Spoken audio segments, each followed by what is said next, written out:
ரஷ்யாவில் நூற்றுக்கணக்கான மக்கள் கூடியிருந்த இடத்தில் திடீரென்று நுழைந்த பயங்கரவாதிகள் நடத்திய துப்பாக்கிச் சூட்டில் 60க்கும் மேற்பட்ட மக்கள் பரிதாபமாக உயிரிழந்துள்ள சம்பவம் தற்போது உலக அளவில் பெரும் பரபரப்பை ஏற்படுத்தியுள்ளது. ரஷ்யாவின் தலைநகரான மாஸ்கோவில் குரோக்கஸ் சிட்டி ஹால் என்ற கட்டடத்தில் நேற்றிரவு இசை கச்சேரி நடைபெற்றுள்ளது.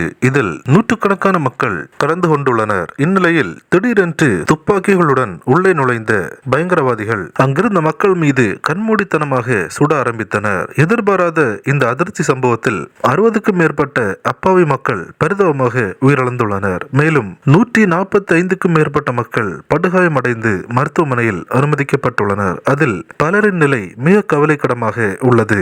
இந்த துப்பாக்கிச் சூட்டின் காரணமாக அந்த கட்டிடம் முழுவதும் தீப்பற்றி எரிய ஆரம்பித்தது. இந்த துப்பாக்கிச் சூட்டை நாங்கள் தான் நடத்தினோம் என்று ISIS தீவிரவாத அமைப்பு இதற்கு பொறுப்பேற்றுள்ளது. இந்த கொடூர சம்பவம் தற்போது உலகளவில் பெரும் பரபரப்பை ஏற்படுத்தியுள்ளது. கிறிஸ்துவுக்குள் பிரியமானவர்களே, இந்த கொடூர சம்பவத்தில் மரணமடைந்த மக்களின் குடும்பத்தாருக்கு தேவன் ஆறுதல் அளிக்கும்படியாகவும், காயமடைந்து மருத்துவமனையில் சிகிச்சை பெறும் நபர்கள் சீக்கிரம் குணமடையும்படியாகவும், இப்படிப்பட்ட கொடூர செயல்களை செய்யும் தீவிரவாத அமைப்புகள் உலக நாடுகளில் இருந்து வேறறுக்கப்படும்படியாகவும் நாம் நம்முடைய ஜெபங்களில் நினைவு கூறுவோம். கிறிஸ்துவுக்குள் பிரியமானவர்களே, இந்த தகவலை தவறாமல் உங்கள் நண்பர்களுக்கும் பகிருங்கள். எங்களோடு இணைந்து பயணிக்க இந்த சேனலை சப்ஸ்கிரைப் செய்து கொள்ளுங்கள். தேவன் தாமே உங்களை ஆசீர்வதிப்பாராக.